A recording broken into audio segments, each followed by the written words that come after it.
I've got complaints.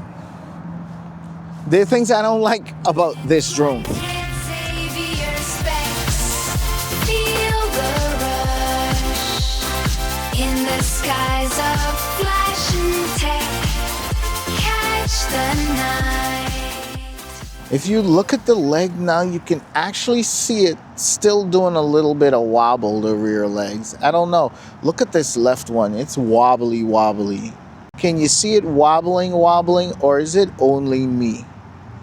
But yeah, I don't like that little wobble, but that's my first complaint. You can see with the gimbal guard on and this drone folded up and resting down, it's actually sitting on the propellers, which I think is really not cool. Propellers do have like a hard cap top, but still I feel like it's easy to get scratched, especially on these rough type surfaces. And I just wish DJI had elevated these a little bit more or extended this down with a little bit of a bump here to kind of keep the whole thing off the ground. Just a little bit of elevation like this would have done the trick. Look at that. It would be really good to throw the 240 watt fast charger that charges all 3 batteries at the same time in pretty much an hour and a half. Throw that in the Fly More combo. They spent $3,000 plus US dollars to get the Fly More combo, and they have to wait almost 3 hours just for 3 batteries to charge. That's really kind of sad. I don't believe that people who don't need the all-eye codec,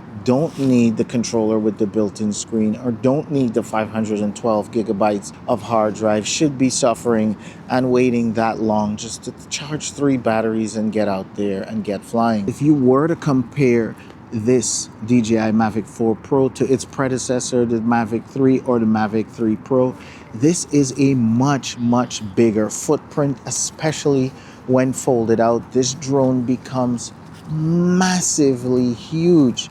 And I mean, it's got the same 3 cameras. It's got a little bit more flight time, I get it. And the battery's not that much difference in terms of size and weight. So why is it that the drone is bigger? Why is it that the drone is heavier? You would think the technology will make things smaller and lighter and give you more flight time and give you more performance. But I guess that's not the case here. I mean, it's not such a big deal, but I just feel like this is the way things should go when it comes to technology. It's all about, at least when it comes to drones, getting smaller and lighter as the models progress, with the ability to do the same and much more. So that's just the way I see it, but I'm not gonna complain because it's not that much bigger or that much heavier, but it is bigger and heavier.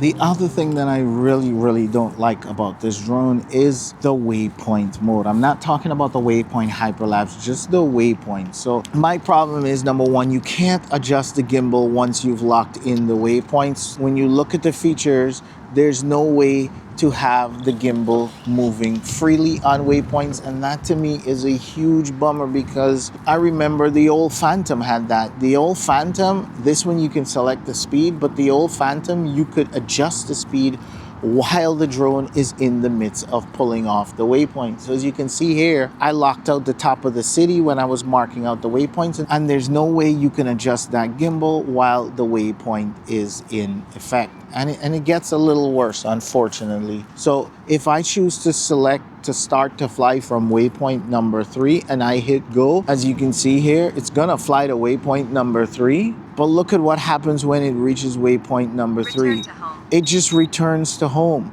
So that's kind of stupid. You would think it's gonna fly the waypoint in reverse. No, it's just going to start the waypoint from waypoint number 3. And because waypoint number 3 is the last waypoint, it's just gonna return to home. Like, why couldn't you put a reverse feature in there where it could fly from waypoint 3 to 2 to 1? This one really annoys me.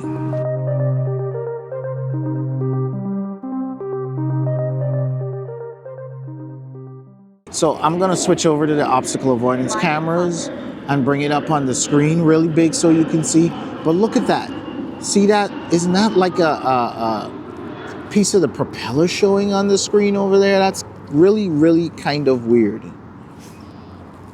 And it gets worse. If you switch to the left side, isn't that the leg Isn't that the drone leg sticking out in the frame over there? Somebody might think that that's actually something and just stop their shot thinking that they might be flying into something over there when it's really the leg sticking out of the clouds. So yeah, look at the leg, it's moving. The leg moves as the drone moves. So that is kind of weird. There's the left side leg. I'm pretty sure that's what I was seeing in the obstacle avoidance cameras. And to talk about the cameras, I think that's the reason. If you look at the cameras over here, you'll see that they're mostly flat on the drone body. Whereas if you look at the older Mavic 3 Pro or the Mavic 3, you'll see that these obstacle avoidance cameras are more upright or more tilted, and as a result you get better angles, I think, out of it. And that's how they were able to do a lot better job with the Mavic 3 obstacle avoidance cameras compared to this one, the Mavic 4 Pro. At least that's my opinion.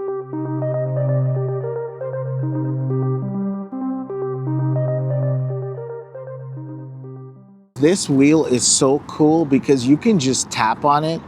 Look, it's on ISO, it's highlighted on yellow. And if I tap the center of this wheel, it goes to shutter, it goes to EV, it goes to any setting pretty much you can adjust. But isn't there one vital setting that's missing here that we often adjust on the fly?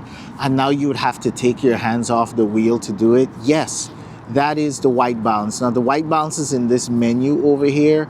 And I get it, it's in a different menu, but wouldn't you like to click and adjust your white balance too? I just don't understand why we're allowed to do the shutter, the aperture, ISO, and not the white balance. So DJI, if you're seeing this video, could you please just make it make sense to me? Just put the white balance either in the camera menu over on the right side, or create a shortcut on this button and wheel interface here that we can access it and use it like professionals, please.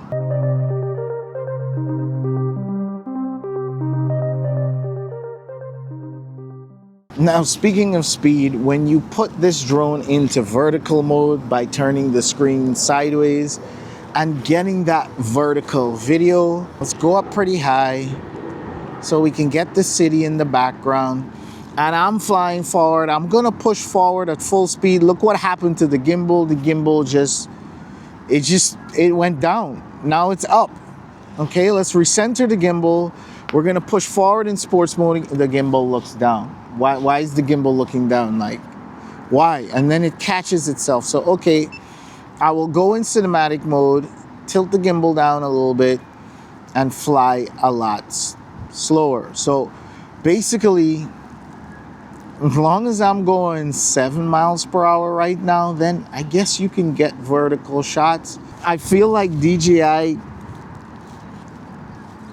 made some compromises here to get the infinity roll. They gave up the vertical capabilities. 11 degrees full look down and 9 degrees full look up, which to me is not really bad. I've heard people complain about it, but what's the point in having that ability if the gimbal is just gonna reset? So yeah, it is what it is. Just that gimbal limitation in vertical mode kind of sucks.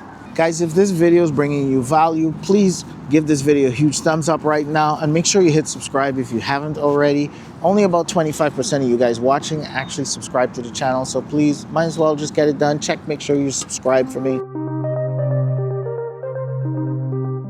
There are times where I really enjoy flying with the goggles, especially being able to try this new vertical infinity roll with my goggles on. I have the latest DJI goggles, and it's just not compatible with the Mavic 4 Pro. It's not even compatible with the drone before this, the Air 3S. And it's making me wonder, what is DJI up to? It looks like they're gonna put a hard line between their FPV drones and their cinematic drones. So it looks like there's a hard line being set there, and you're not gonna be able to do any type of FPV flying. Could be wrong. Maybe it's gonna come in an update, but I would have imagined it would have been in an update for the Air 3S by now. So who knows? Let me know what you guys think about this one in the comment section below. The next problem that I have with this drone, and really I don't think this is a problem with DJI, like you can't blame DJI for this, but it's still a problem. It's something that we have to deal with when it comes to this drone, and probably the biggest problem and discouragement to anybody who's thinking about buying this drone, and that's the price in the United States of America. When you look at the price of this drone in other places like Canada and you do the conversion from Canadian to US, this drone is about $1,500 cheaper in Canada, because when customs is blocking these drones from getting to us, I don't know if they're returning it to DJI or they're just holding on to these and seizing them. I just don't know what's happening at customs. And that alone could drive up the price, because for every 10 that goes, maybe one gets through, and that's why the price is, I don't know the reason why it is. Could be the tariffs, could be a combination, I don't know. And that is definitely leaving a sour taste in Americans' mouth, because they know that the price they're paying is, we're definitely overpaying, and I definitely feel like I overpaid for this drone. As much as I'm saying the things that I don't like about this drone, believe it or not, I actually love this drone. But I just wish that $1,500 could be in my pocket, because I could literally buy an Air 3S Fly More combo with that extra $1,500 that I spent to get this drone. Even if you were to get this in the US, you cannot get DJI refresh. So if you smash your drone, you're pretty much on your own. Fortunately, because I bought this directly from a DJI dealer, I was able to get refresh, and I think that would have been a deal breaker for me if I couldn't. And what makes matters even worse is that I do believe that if an American company were to try and compete with DJI and manufacture something like this or similar to this, not only would it take years to get this done, because this is a culmination of years and years and years of manufacturing and improving to get to this point.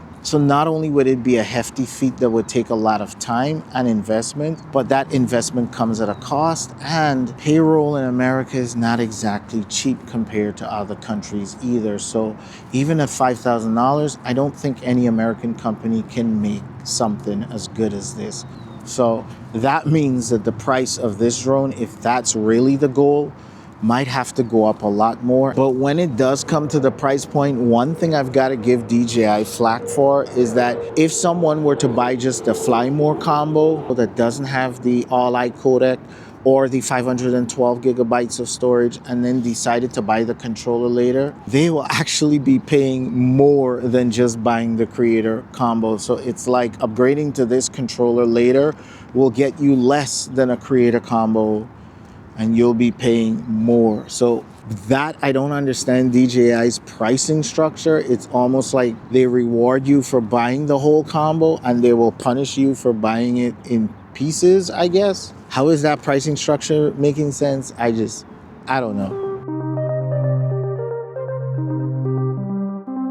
Look, I understand that this thing is gonna have some electronic ND filters, and they probably weren't ready at the time of release. But gosh darn it, why are you giving people all-eye codec 512 gigabytes of this beautiful, sweet video footage, and they can't even slap on some ND filters? At least give us the basic old-fashioned ND filters. To me, that was really a really annoying piece of the puzzle to just leave out. Now, with all of that complaining, you're probably thinking, oh, he's going to return this drone like he does with most of his drones and gear and tech that he doesn't like. But apart from those things that I mentioned, and I know the little things can add up to a lot, I really enjoy flying this drone. And this is pretty much the only drone that I want to fly or feel like flying. No drone is perfect. And this one, and the next one, and the next one, and the next one will never be, because there's nothing perfect in life. Oh, and just a few things to mention that might help you. I've heard other people complain about the antennas. Guess what? Most of the time I'm flying, I don't even have the antennas out. The 04 is so good, and I don't really fly that far. I usually keep my antennas in, so if I have to rest it down, I can just rest it down flat. The antennas don't really bother me at all. And if you really want to keep your antennas out while you're flying and you're afraid you rest this down on the ground and break the antennas, just get yourself a linear. It's very inexpensive and does a great job. Also, I do see some people talking about being worried about the screen scratching because it doesn't come with a screen protector. I'm sure somebody's gonna make a screen protector, but in the meanwhile, just get yourself a little cloth case or tons of carrying cases all over that'll fit this. This is what I use. And I just pull these two strings and I put it in the bag so I don't have to worry about scratching the screen. But taking all things into consideration, I am really happy with this drone and would recommend it to anyone who needs it or wants it or can afford to get it without hurting you financially.